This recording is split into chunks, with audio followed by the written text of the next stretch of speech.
Hej och välkomna till Fredagsmagasinet som är ett program som görs av Institute for Public Affairs vid Lunds universitet. Och idag så har vi förmånen att vara i Katedralskolan i Lund. En fantastisk skolbyggnad och enligt ryktet i alla fall hela Nordens äldsta gymnasieskola. I det här programmet så ska vi prata om neurodiversitet och jag hade helt enkelt tänkt att vi ska börja med att presentera oss och säga något om begreppet och vår ingång i begreppet. Så jag skickar den till dig, Jonna. Men ska vi börja med att bara så här lite slå fast eller liksom en ingång till neurodiversitet? Jag tänker att det begreppet fångar att människan är en neurodiversiv art. Det vill säga att vi är virade på olika sätt och så har mänskligheten alltid sett ut och det är liksom något grundläggande positivt. Och det här har intresserat mig, som heter Jonna Bornemark och är professor i filosofi. Det gör ju att världen blir rikare om människan är liksom mångfacetterad och fångar upp olika saker, kunskapen blir bredare. Så det här är mina ingångar till neurodiversitetsbegreppet och när vi liksom kan lämna ett medicinskt paradigm där neurodiversitet blir bara ett problem och vi bara vill att alla ska vara likadana och fungera på ett sätt och allt som inte fungerar på det neurotypiska sättet är en sjukdom. Så att här är jag då också lärare på en kurs som heter autistiskt skrivande som är del av ett forskningsprojekt som handlar just om autistiskt skrivande. Det kommer jag vilja prata mer om. Ja, det ska vi göra. Så det är någon sorts ingång och min bakgrund. Jakob? Jag heter Jakob Wenser. I de här sammanhangen så brukar jag vilja presentera mig som aktivist då. För jag har tänkt och skrivit och talat om neurodiversitet sedan kanske 10-11 år eller någonting sånt här tillbaka. Vilket är relativt tidigt. Och jag har gjort det utan institutionell inramning om man säger så. Min ingång i det kom då alltså när jag några år efter att jag hade doktorerat i ett historiefilosofiskt ämne försökte göra nästa steg, göra allt det andra som man ska göra som vuxen, bilda familj och ha fast jobb och sånt där. Och hålla på med forskning på heltid och sluta röka cigg. Då gick det jättedåligt. Det gick ganska bra att sluta röka, men ju längre tiden gick månad efter månad, det blev fan bara värre. Och jag kunde inte jobba, jag kunde inte göra någonting. Jag bestämde mig för att göra en neuropsykutredning. Jag fick diagnosen ADHD då. Såg som många som får en diagnos i vuxen ålder mitt liv i ett lite annat ljus. Men jag hade ju då redan lyckats med ganska mycket saker. Jag liksom lyckats etablera ett liv, jag lyckats nå en rätt statusladdad position i egenskap av filosofie-doktor då. Och visste att det här som jag hade det jobbigt med, det som blev svårt för mig, var väldigt nära släkt med det som hade gjort det möjligt för mig att skriva någon jädrans doktorsavhandling från början och göra det på det speciella sätt som jag gjorde. Så det är så här, jag vet att mina framgångar hänger ihop med det här. Det måste finnas ett sätt att tänka omkring det. Och det var i sökandet efter alternativ till de här medicinska paradigmen då, som jag hittade begreppet neurodiversitet i någon form av autistaktivistiska sammanhang på nätet. Hittar du det i svenska sammanhang eller var det utländska? För i Sverige har det varit väldigt... I Sverige har det inte funnits jättemycket. Jag hittade det i svenska sammanhang väldigt snart efter att jag hittade det utländska, kan jag säga. Vi kan tala mer om de organisationerna som finns som håller på med det här om en stund också. I alla fall, där hittade jag begreppet neurodiversitet. Jag började fundera på det. Jag började använda det, skriva om det och utveckla det. Och efter ganska så snabbt så var jag ute och föreläste om det. Och det kändes tämligen radikalt att göra det här då, för man talade fortfarande om neuropsykiatriska funktionsnedsättningar och det var väldigt stor emfas på det här att det var funktionsnedsättningar och psykiatriker och så vidare var väldigt artiga och sa att det här är en person med en funktionsnedsättning. Och jag försökte hitta och utveckla någonting annat. Och nu har det gått några år sedan jag var som mest aktiv. Utan den erfarenhet jag har är främst sån som kanske höll på för 10 till 5 år sedan. Här finns också bollar att plocka upp senare. Anna?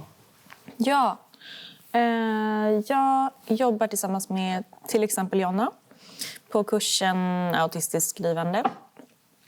Jag är författare och också lärare i andra kurser på Göteborgs universitet på litterär gestaltning. Ja. Alltså jag var lite osäker på ifall jag skulle också säga alltså hur jag är, liksom, typ definierar mig själv. Men nu tänkte jag, eftersom du ändå hade sån tydlig ingång, att jag kanske också vill typ presentera det. För jag fick en autismdiagnos i vuxen ålder. Och jag tror kanske inte att jag hade varit liksom intresserad av eller ens haft tillgång till begreppen utan det. Sen så tror jag att så här, för mig just nu i alla fall så är det också väldigt intressant att liksom tänka på, men, som du var inne på Jonna, med så här, det mångfacetterade och så här, olika sätt att kanske uppleva världen. För mig är det också en sån typ estetisk tillgång, typ särskilt i skrivandet, som jag tänker är väldigt intressant. Sen så tycker jag att det också, jag tänker att det finns en också viktig, jag tycker att det är viktigt att både kunna se att så här, ja, men det finns alla de här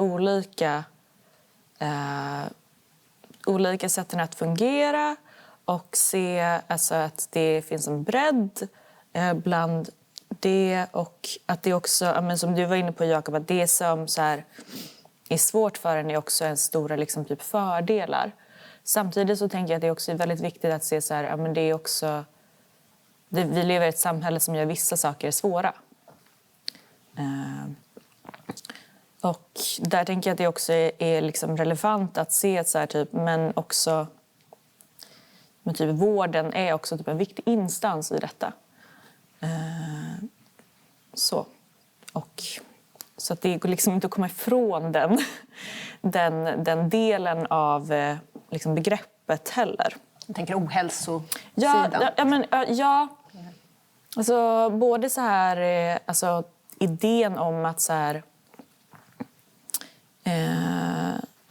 exempelvis då autism eller ADHD är liksom, blir en diagnos, blir någonting som liksom ses som ett problem. Och jag tänker att det kanske också framförallt så att det blir typ en diagnos när det har blivit ett problem. Det går ju att fungera på liksom, så att säga annorlunda sätt utan att det kanske så märks, för att man antingen typ är bra på att maskera, det begreppet kan vi också komma tillbaka till, eller att en har liksom de förutsättningarna runt omkring sig som gör att det inte blir ett problem i relation till till samhället typ. Ja. Yes. Men så jag är framförallt författare och intresserad av text. Yes.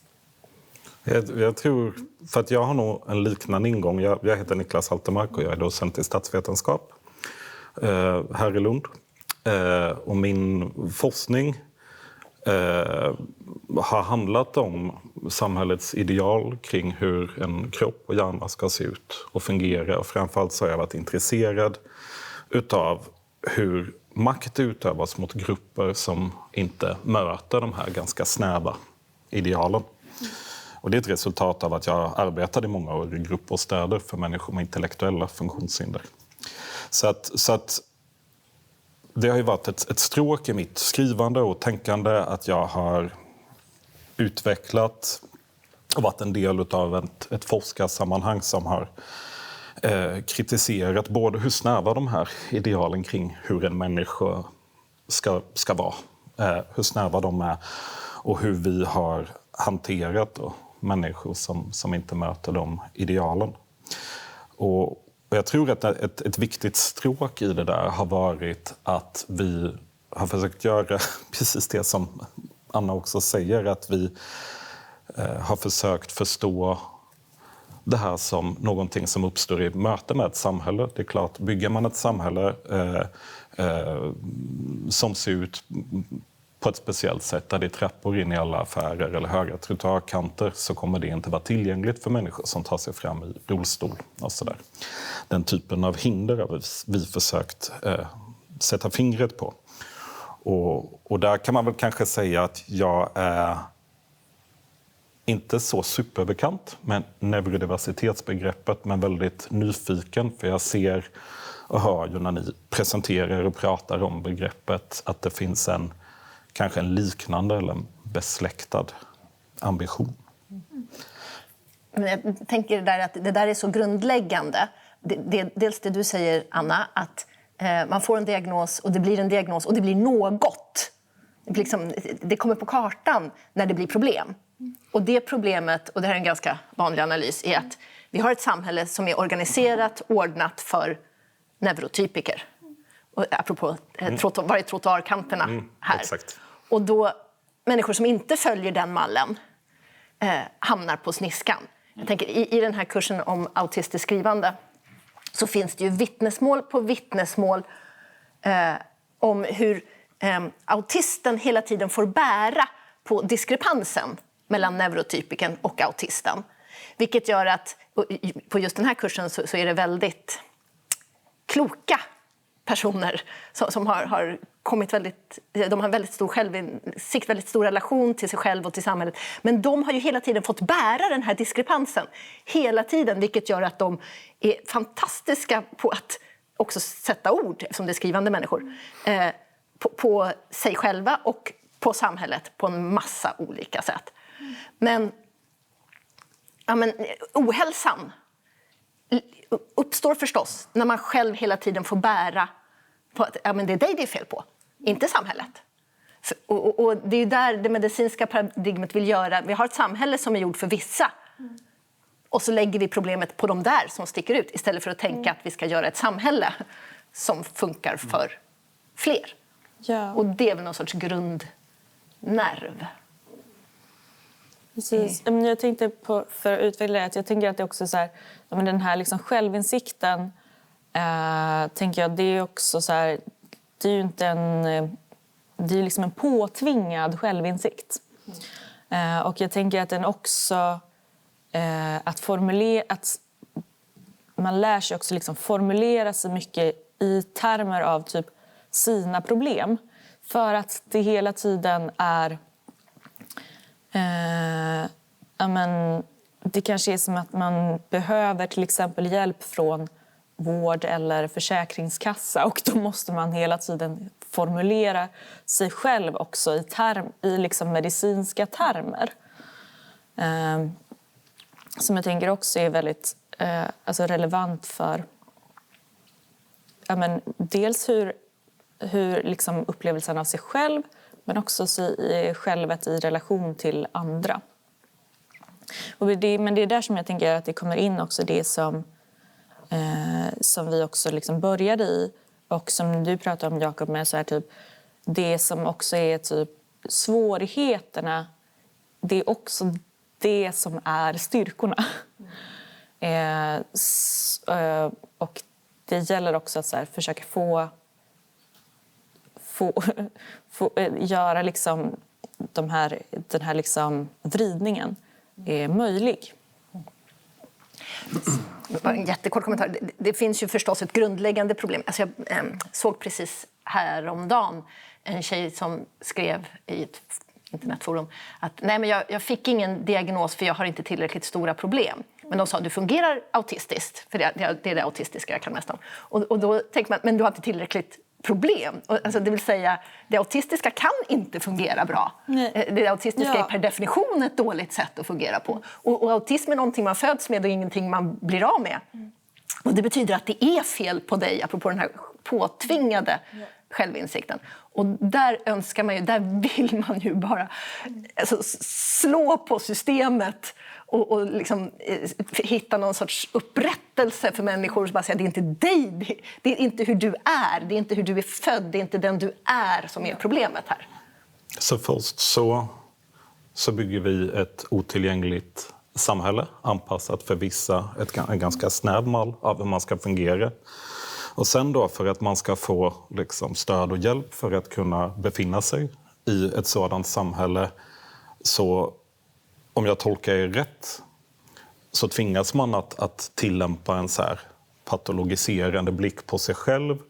Och det där finns ju också beskrivet i relation till rörelsehinder och sådär, när människor sitter i just möten med Försäkringskassan och känner en jättestor press liksom att verkligen, jag måste understryka mina problem, jag måste berätta om allt jag inte klarar av och sådär. Alltså jag kan lite förstå var den här aktivistrollen kommer ifrån, tror jag. Ja. Jo, men det är ju där. Men det är också, alltså jag märker att när vi börjar prata om det och ganska snart styr det in på patologi och funktionsnedsättning och så här, nästan automatiskt. Men, och som att det är någonting som främst berör, att det här tänkandet främst är någonting som främst berör den som själv är annorlunda. Jag skulle ju då väl gärna vilja poängtera att det är inte de annorlundas eget intresseområde det här någonstans, utan själva grundtanken är, som jag läser den, ungefär så här. Om man tänker sig den samlade mänskliga kognitiva kompetensen, hela det jättestora området. Det är inte bara autismen som är ett spektrum, utan hela det mänskliga kognitiva. Så är det en sån ofattbar bredd i relation till nästan alla andra djurarter. Människan är en djurart.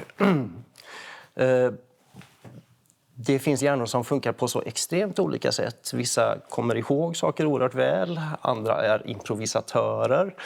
Väldigt många är sådana som är inställda på det sociala och på att förstå och upprepa det som andra människor gör, alltså överföra kunskap från generation till generation. Andra är sådana som ser ett sammanhang, hittar nya mönster. Men det finns inte en hjärna som skulle ha plats för alla de här olika funktionerna. Det är bara inte möjligt. Mänskligheten som art har denna bredd. Denna underbara och ofattbara bredd. Dock, när samhället vuxit fram organiskt under de tusentals år det har tagit, så har det formerat sig runt en sorts medeltyp som kanske inte existerar i verkligheten, för alla de här hjärnorna är helt olika varandra. Naturen opererar med skillnader, inte med likheter. Alla skiljer sig från varandra. Alla levande entiteter skiljer sig från varandra och alla människor gör det väldigt mycket i hög grad, det här med hjärnorna, hur de funkar. Men samhället är byggt för att en speciell typ ska kunna bo i det och använda det utan några större problem. Men då är det en massa andra som har skjutits utanför. Diversitetsidén är att det är samma som biodiversitet. Det handlar om samverkan, om ekosystem. Ett ekosystem av hjärnor. Det skulle vi ju så gärna vilja att samhället klarade av att omfamna och svälja och härbärgera. Men i och med att samhället har blivit mer och mer byråkratiserat, kanske mer och mer specialiserat, så har också funktioner samtidigt utstått som puffar utanför vissa. Och då är det ju naturligtvis de som skiljer sig mycket från den här normaltypen, som vanligtvis kallas för neurotyp. Inom neurodiversitetsparadigmet talar man om neurotypen och om de neurodivergenta, som är alltså de som hamnar utanför. Jag tappade en tråd, jag ADHD-tappade där. Men om de kommer ihåg den eller vill ta vidare, så i alla fall, det handlar om samverkan. Och kan vi inte sträva mot ett samhälle där ingen behöver patologiseras, utan som kan härbärgera allt det här, och där vi får bo allihop och berika varandra och till och med utveckla våra särarter kanske, istället för att försöka fila av dem och knö in alla i mitten där. Ja, men precis. Jag antecknade genast så här, från texthållet bara, artens bredd är litteraturens vinst. Just det. Får jag bli lite mer konkret? Jag bara tänker att det finns en del som tittar på det här som inte är så vana. Jag tänkte ta ett konkret exempel bara på hur det här kan utspela sig. Och här finns det ju problem, för vi pratar rätt mycket om barnen. Och sen så glömmer vi bort de vuxna. Det är ett problem för att det liksom, och det finns mycket föräldraperspektiv och så. Men jag tänkte ändå ta ett exempel på ett barn. För ett autistiskt barn så kan ju till exempel för vissa autistiska barn så kan det ju vara en riktig utmaning att gå i ett köpcenter. Det är jättestarka ljud, det är ljus, det är liksom en massa intryck. Och en del på spektrat där kan ju vara överkänsliga, andra, alltså sinnligheten är bred och olika. Men om man är väldigt känslig för sinnesintryck så kan det bli problem i den miljön. Den miljön i sig kan leda till shit, det här går inte, och så bryter man ihop. Men samma sinnlighet ute i skogen till exempel kan ge en liksom sensibilitet, en förmåga att fånga upp det som någon annan inte fångar upp.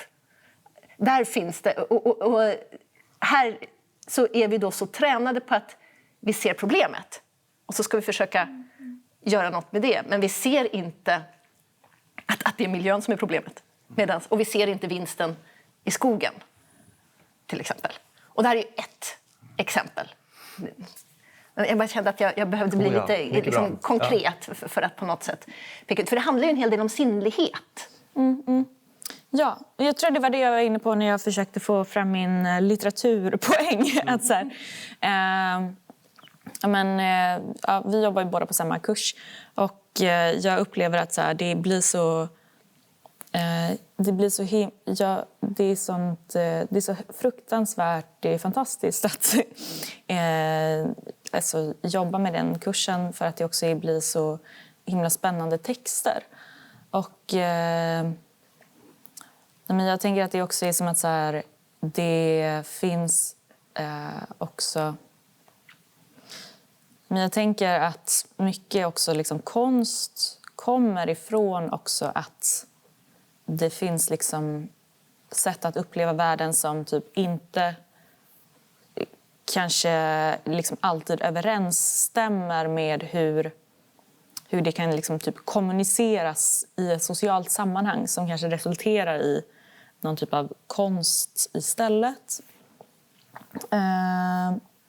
Jag vet inte vart jag skulle komma riktigt. Ja, jag tar bort mig, men kanske till kursen. Vi kanske ska prata lite grann om den kursen. För det var ju spännande precis när vi skulle börja. Alltså det är en kurs som går på litterär gestaltning på Valand i Göteborg. Som är gjord för autister som skriver. Och det är en del av ett forskningsprojekt. Och sen så bara någon månad innan vi skulle börja så fick vi plötsligt flera väldigt hätska och argsinta debattartiklar som talade om som tyckte det här var jättekonstigt eller galet. Och ska vi då ha skrivarkurser för cancersjuka och för epileptiker, vilket ju visar att man på en gång drar det till ett medicinskt, att det här är en sjukdom. Och det man inte förstår är ju att det vi är ute efter är ju inte en viss erfarenhet utan ett sätt att erfara på. Och det är ju en skillnad. Alltså alla cancersjuka kanske på något sätt delar en erfarenhet. Men i det autistiska eller det liksom neurodivergenta så delar man kan dela erfarenheter, men man kan också dela och skiljas åt i sätt att erfara på. Ja. Och det här fanns ju bara inte med. Hur tog ni emot den där? För jag vet att du har läst också. Jag har läst den och kontaktade er då jag läste det.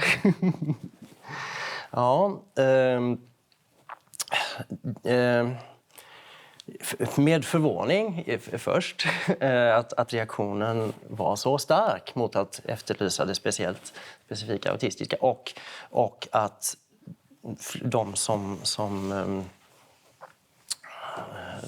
kritiserade var så aggressiva i att urskilja det här som sjukdom. Alltså att hålla fast vid och till och med försvara och ställa sig på det patologiserande perspektivets sida. De som vill att det ska vara sjukt.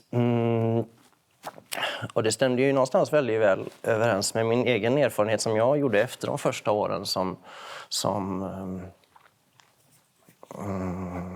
aktivist på området.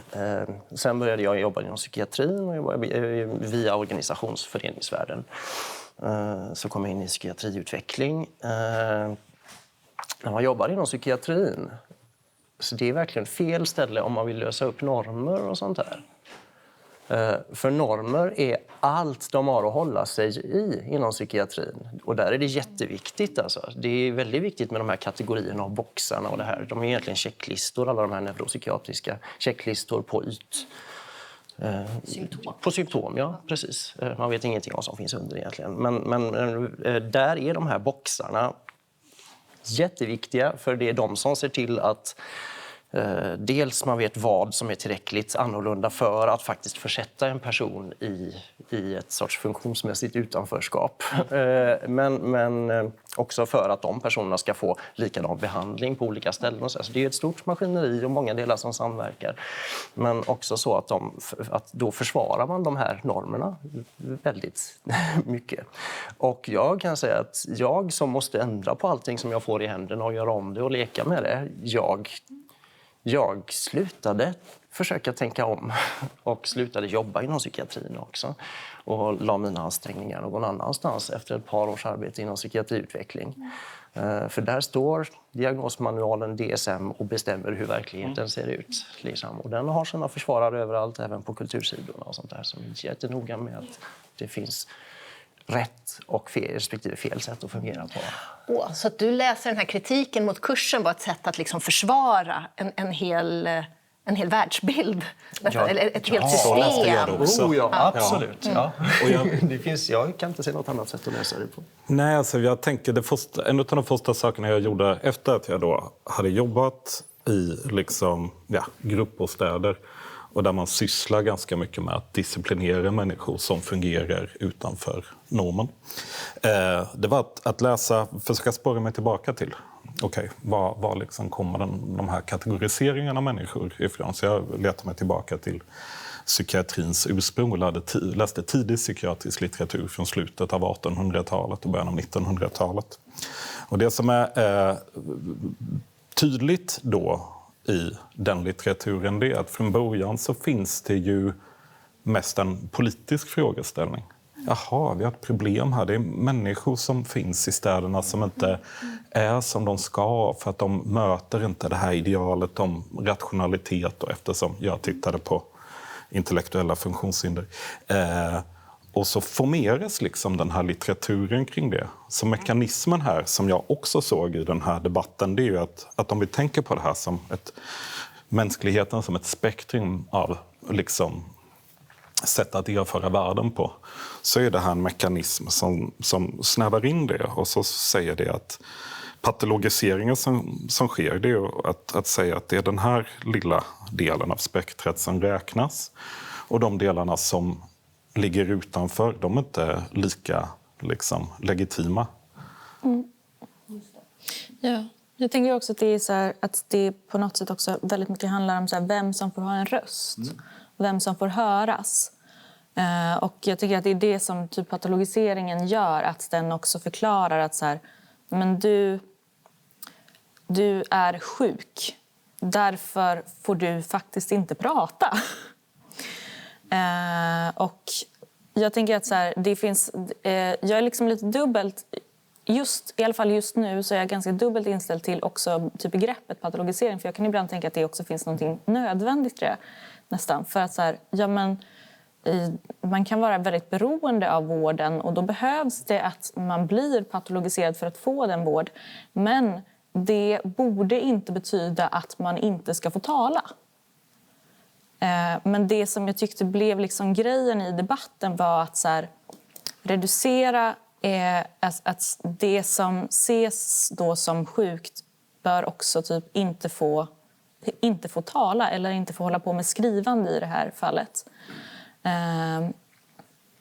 Och då tänker jag också så här, men jag har funderat mycket på så här, jag hittade på ett eget begrepp som jag kallar för psykosläsningen, som jag kom på när jag själv gick på skrivutbildning, som var att så här, det hände flera gånger att mina texter tolkades som att de handlade om en person som hade en psykos. Och så har jag tänkt efter att jag fick min diagnos att det kanske också var bara så här, men det var typ ingen som kunde förstå att det var typ en autistisk erfarenhet som skrevs, utan det tolkades som att det är en psykotisk person. Och med det så tänker jag att så här, problemet är inte att folk läste det som att det var en psykos. För jag tänker att så här, det finns jättemycket spännande saker att säga om en psykos. Problemet var att folk läste det som att så här, det handlar om en psykos, punkt. Nu finns det inget mer att säga. Att det istället blev som att så här, nej men då har liksom så här, då har allting som är liksom värdefullt i sättet att uppleva världen eller typ relevant att säga, det har liksom tagits bort för att det har reducerats till en sjukdom. Ja, och jag tänker att det handlar mycket om det. Att så här, typ, ja, men vem får ha en röst och vem får liksom tala och om vilka sätt att erfara får man tala. Sen tänker jag att så här, ja, eller nu. Jag kan, för den här kursen i andra änden det var väldigt många anmälningar.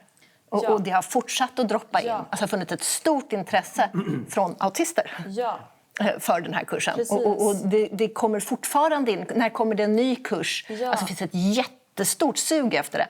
Och den här debatten dog ju när en rad av autistiska författare gick ut och sa jag hade önskat att det fanns en sån kurs när jag gick. Och då var det ju svårt att...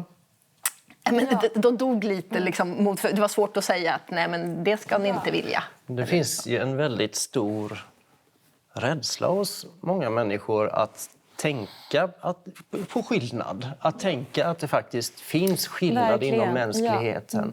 En ängslan inför det, men också en ovana vid det. Och då vi ska vara goda och fina människor så tänker vi att men alla är ju likadana innerst inne. Och när neurotypiska personer vad ska vi säga, ska på något sätt vara schyssta mot avvikande, så säger man ofta sånt här, jag själv är normalstörd och liknande saker. Eller jag är också lite autistisk. Också lite autist, alla har en släng av ADHD, etc. Eller att det inte märks. Alltså, den tycker jag man... den är också aldrig. Men skillnad är något underbart. Och skillnad kan vara existent. Liksom. Och alla kan vara lika mycket värda ändå om man nu vill det. Och vara på riktigt skilja sig från varandra på många sätt och på genomgripande sätt. Men finns det inte också ett liksom reellt problem här? För om vi säger att människan är olikheter i olika typer av spektrum, på olika leddar och breddar. Så här. Och samtidigt så behöver vi nu prata ADHD, autism. Och just inte säga men jag har nog också en släng ADHD, utan säga den här erfarenheten finns liksom här och mer hos vissa än hos andra. Och här tänker jag att det finns, jag vet inte hur ni hanterar det, men jag tycker att jag vet inte riktigt vilken fot jag ska stå på när vi både behöver tala om spektran men också faktiskt behöver avgränsa den här erfarenheten för att få syn på den. Och jag tror att en kritik, eller hur? Vi behöver liksom ha, alla har inte autism, alla har inte ADHD. Man kan inte låtsas som inget där och säga nej. Men den är svår avvägningen, eller hur? Var liksom gränsen går när det är ett spektra. Och jag tror att en del av kritiken också handlade om men skulle det här vara ett specifikt sätt att skriva på? Har det ett eget språk? Ja, men då borde ni, jag fick sådana mejl faktiskt, då borde ni definiera exakt hur det språket fungerar. Vilket det är liksom som själva vetenskapen här ska handla om. Precis. Vilket ju också, eftersom det här är ett forskningsprojekt i konstnärlig forskning som kanske inte alla är så insatta i. Men förstår ni? Ja. Det är faktiskt en väldigt bra fråga som också är väldigt svår att svara på.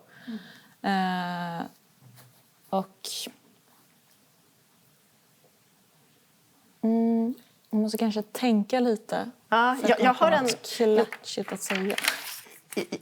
Nu måste jag rita. Rita. För jag tycker om att tänka på vi har liksom ändå olika kluster. Vi vet inte exakt vad jag ska rita. Men dels så har vi liksom en sån här modell. Vi kan ha olika kluster av människor som är, låt säga, neurotypiker, autister, ADHD. Men det finns ju, jag vet inte om ni ser här. Det är olika liksom, kluster på, som blir olika blobbar. Men de är ju inte avskurna från varandra. De glider ju mellan varandra. Men när vi ska prata om det och när vi ska begreppsliggöra det, då behöver vi liksom också dra någon sorts gräns. Alltså, och den gränsen är på ett sätt alltid fabricerad. Och ändå behöver vi göra det, för det är så språket fungerar. Och språket drar hela tiden de här gränserna. Och det är någonting som skär i det. Och ett poetiskt språk kan bråka med de här gränserna och hur de orden liksom dras. Och samtidigt behöver vi också ett språk som så här slår fast, som liksom håller i saker och ger det liksom en plats. Men blir inte det extra påtagligt också just eftersom liksom samhället är strukturerat väldigt mycket utifrån idéer om förtjänst? Och liksom klassifikationssystem och DSM som bara blir tjockare och tjockare för varje utgåva. Liksom. Det är ju egentligen ett verktyg för att slå fast just till eller är man liksom förtjänt av en viss typ av stöd eller sådär. Och så skapar det liksom ett behov utav en exakthet som egentligen liksom strider mot liksom det faktum att gränserna är fabricerade. Så. Precis. Och där blir vi lite eftersom vi just nu befinner oss i en kultur som är väldigt förtjust i sina kategorier. Och håller väldigt hårt i dem och tänker att allt ska vara på det viset. Och då, du har den diagnosen, men då ska vi ha det här botemedlet på det här sättet, eller den här behandlingen. Och då blir det här flytande ännu mer förljuget, liksom, ännu mer negerat. Och så finns det ju utifrån det synsättet så är det ju just där, alltså med tanke på att just cancer kom upp som liksom exemplet, att det finns ju en föreställning, alltså då har man ju lämnat det här synsättet att det här är en tillgång och det är bara den här lilla delen och liksom, liksom så. Utan då tänker man ju att då finns det ju ändå en underförstådd så. Det är bara problemen som heter autism.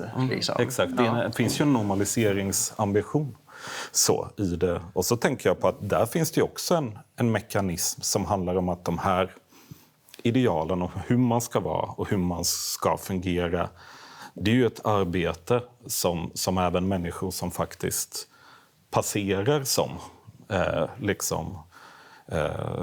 så normföljande liksom hela tiden gör. Det är ett arbete att framställa sig själv som normal.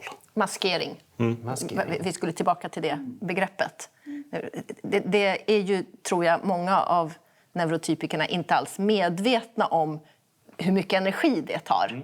Att liksom hela tiden fokusera på och anstränga sig och arbeta för att passera som normal. Och jag tänker att vi har höga siffror på psykisk ohälsa och även på självmordsstatistiken. Tacka fan för det när man lägger så mycket kraft på att hela tiden normalisera sig själv i andras ögon. Vara någon annan än man är. Och samtidigt som man gör det och liksom uppträder den här normaliteten så reproducerar man ju såklart idealen. Så. Det blir ju någon typ av så självförstärkning i det. Det står med den här boken som jag ska prata om sen. Ja, jag tänker att det var alltså just det här med vad som ska betecknas som sjukt och inte. Alltså jag tycker ju hela det här fältet är på något sätt synligt tack vare psykiatrin, får man också säga. Att det är ju synliggjort och därmed gjort verkligt tack vare psykiatrin.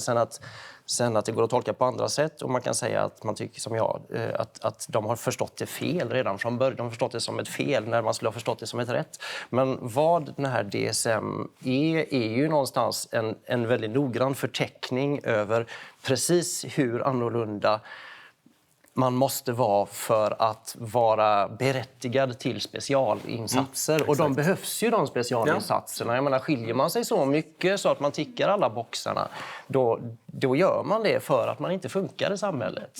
Och man behöver någonting annat. Önskan är ju att det är samhället som att liksom vidga golvet i buren, liksom göra samhället vidare så att det inte behövs några specialinsatser. Och då kunde man skrota DSM. Innan samhället har gjort det, då behöver ju fan någonting i alla fall. Men och DSM och dess boxar, bättre än så har vi inte kommit på än. Nej, precis. Och det där är så himla viktigt. För det många är rädda för är ju så här, ja men det är bara lite neurodiversitet. Vi är alla olika. Då kan vi skrota alla stödsystem. För vadå? Är vi alla olika?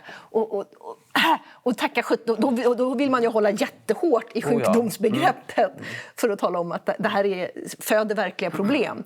Men man kan ju inte göra det utan att samtidigt liksom skrika om att ja, men det är inte människorna som är problemet, det är liksom samhället. Men att förändra samhället tar tid. Det gör vi ju inte liksom med ett fredagsmagasinet. Även om vi kunde önska. Ja. Eller? Vi får se vad effekten av detta blir. Men jag tänker just på den erfarenheten som då kan finnas om man intervjuar människor som har kategoriserats på olika sätt. Det är många som uttrycker det som en lättnad. Så. Nu vet jag vad det är och liksom så. Och jag vet inte vad ni säger om det. Jag har ibland tänkt att det kan vara för att samhället erbjuder inte så stora möjligheter att utveckla en självförståelse eller sådär. Och så får man det.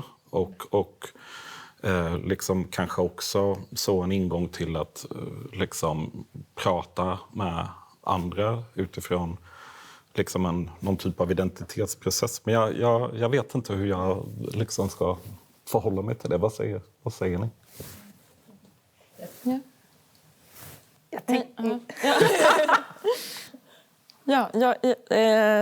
Jag kan berätta om hur... Alltså, på ett sätt så kände jag när jag fick typ min diagnos att det fanns en del av mig som genast kände så här, typ, äntligen får jag typ vara med i gänget. Som att det var så här, men nu finns det liksom så här... nu typ klarade jag det. Och sen så var det som att jag samtidigt kände så här, men va? Ska jag låta en annan person som i en sån uppenbar maktposition bestämma vem jag är, hur jag fungerar? Så det fanns liksom en så här dubbel känsla.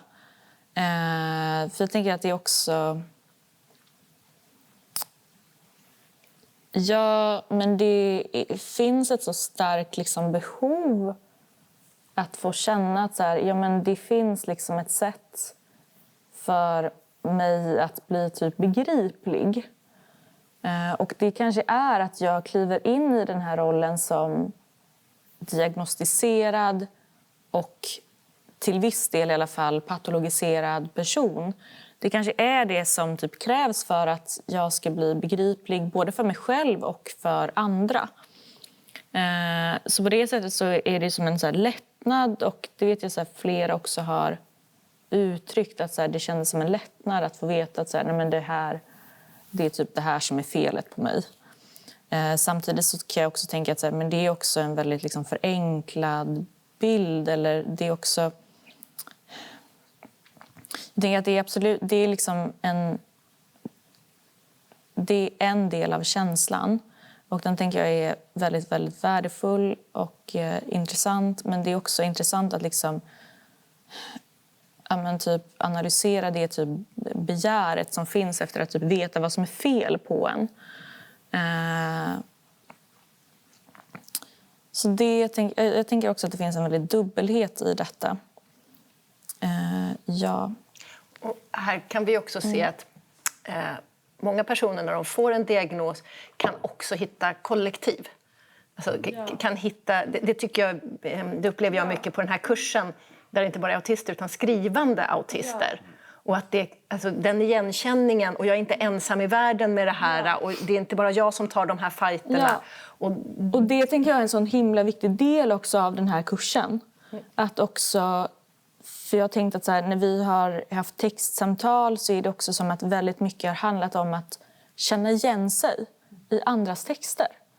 Och att liksom få känna, jag känner igen mig inte bara i det du skriver, den liksom erfarenheten, utan i sättet att skriva.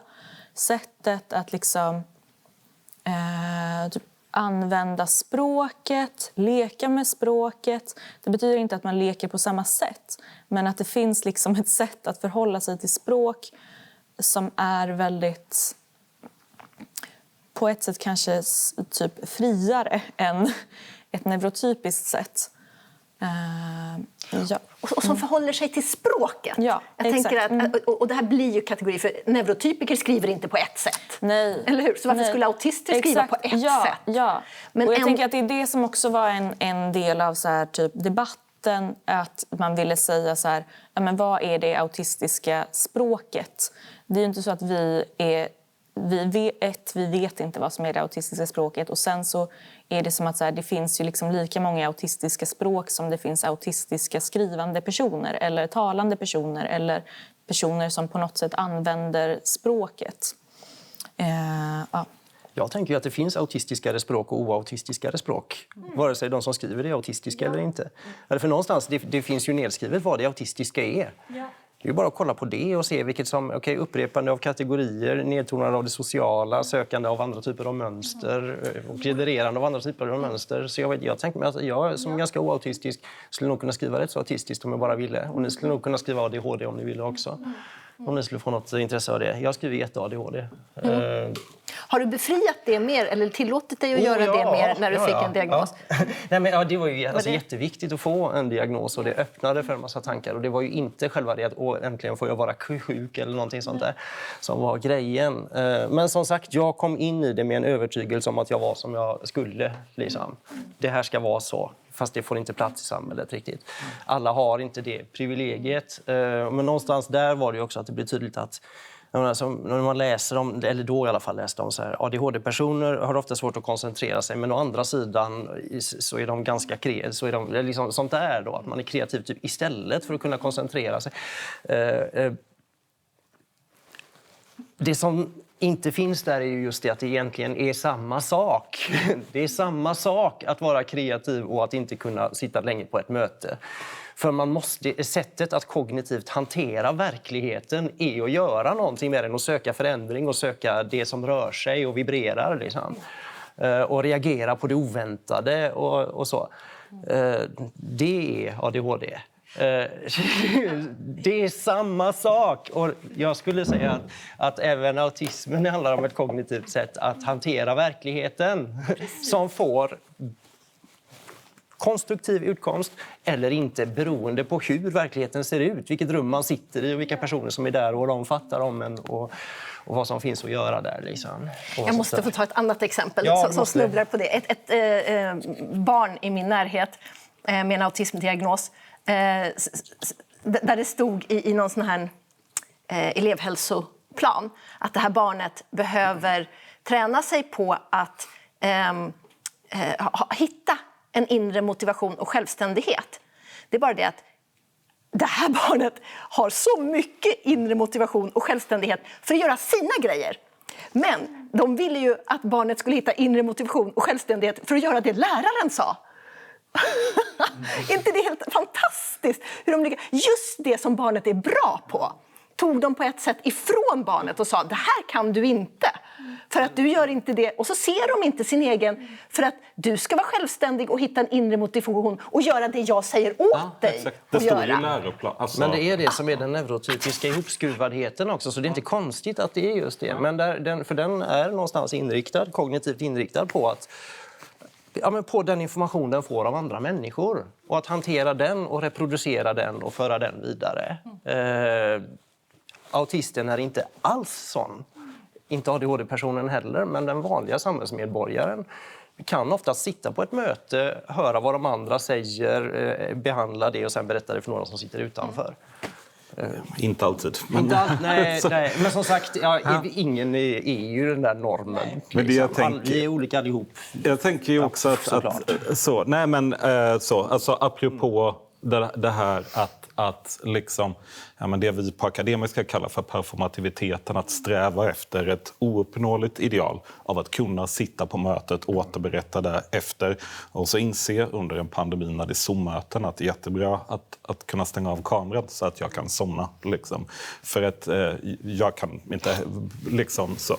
Men det jag tänker här, det är ju att det finns ju, att det är samma sak. Det är ju som att språket, möjligtvis det neurotypiska språket, räcker inte till för att fånga en erfarenhet som ligger utanför så inboxandet. Så. Och då kommer man missa att det är samma sak. Då kommer man behöva säga att det finns ju positiva sidor som att du är kreativ. Det finns det negativa sidor som att du har så svårt att koncentrera dig. Liksom. För att det är liksom det som är tankeramarna för hur vi ska tänka kring mänsklig skillnad. Liksom. Och jag tänker vi har snubblat kring det med liksom mänsklig mångfald, människan som art och diversitet som en tillgång. Så jag skulle vilja höra mer om det. Så. För jag har ju, jag delar alltså den så här politiska viljan och motivationen till det.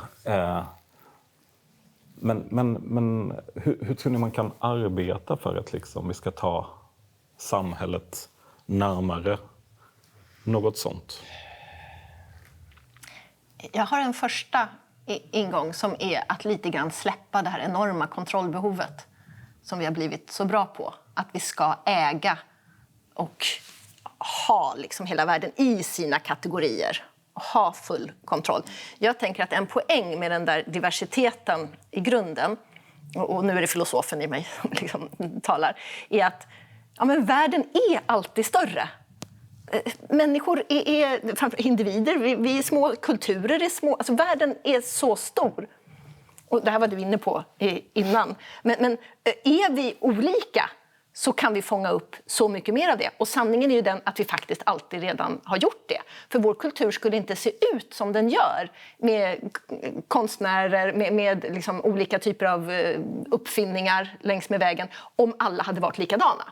Alla skulle bara upprepa det som redan fanns. Ja, eller hur? Julet en gång till. Ja, precis. Men det är ju precis grejen. Visst, det har alltid funnits. Det har alltid läckt in från utsidan. Då och då i samhällen så har det funnits plats för den framöver. Men tänk om det inte var att alla skulle fås in till att vara neurotyper utan liksom utveckla det specifika istället, om det fanns strukturer för det.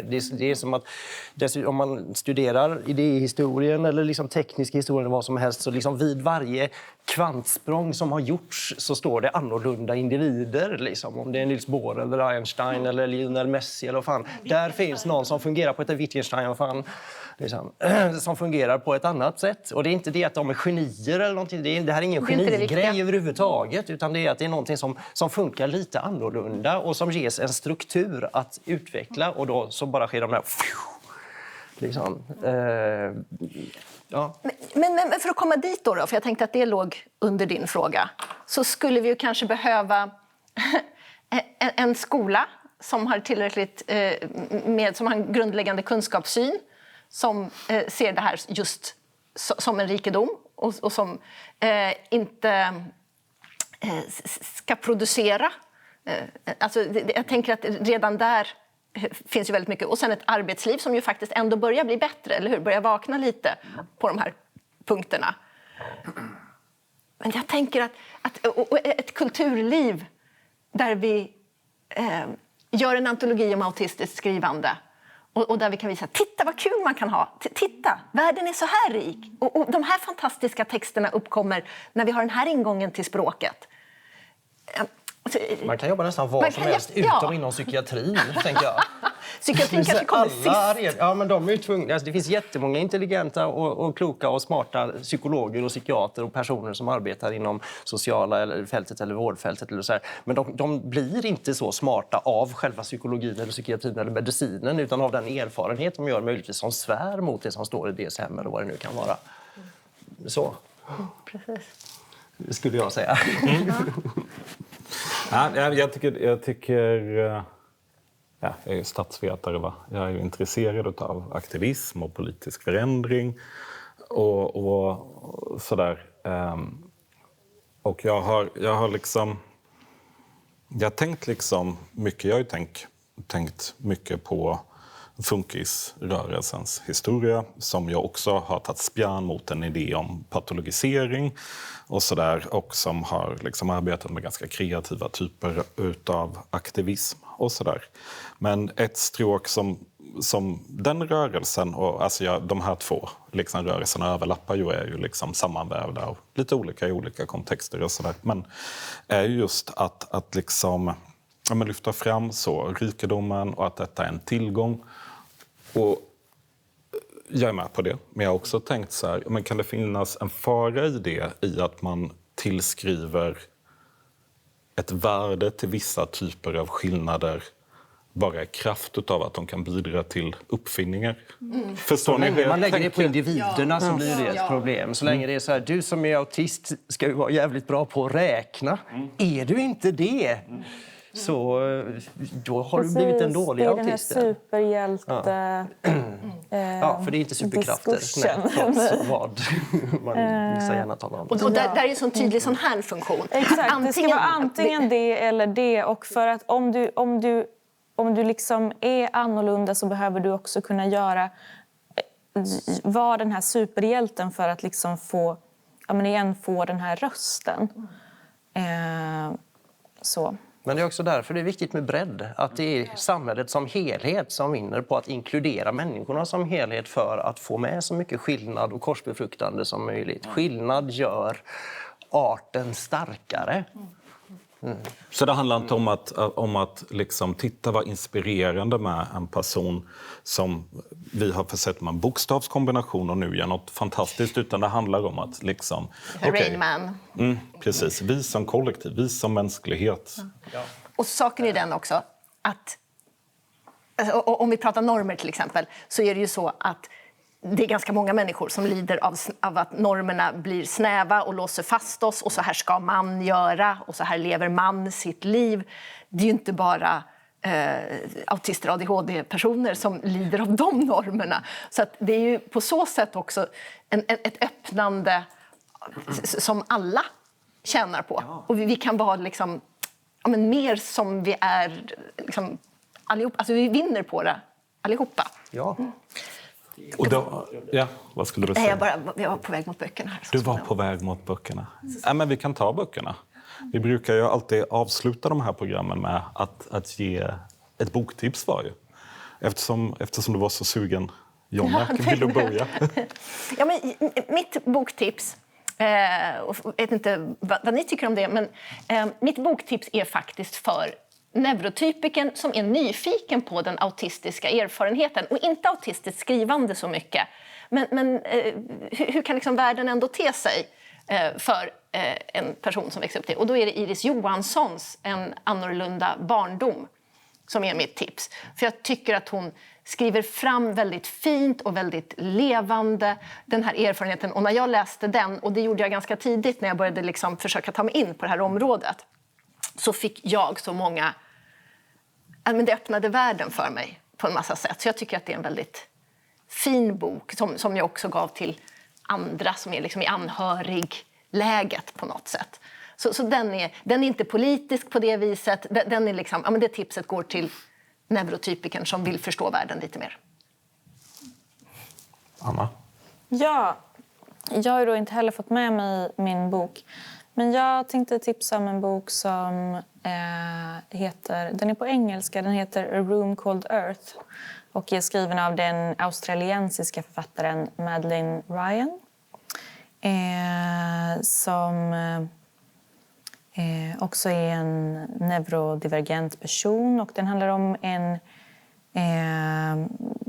det är då inte en barndom utan det är en ganska ung men ändå vuxen person som allting utspelar sig under liksom en kväll som handlar om hur hon går på en fest och förhåller sig till allt runt omkring sig på festen, men också till hela livet.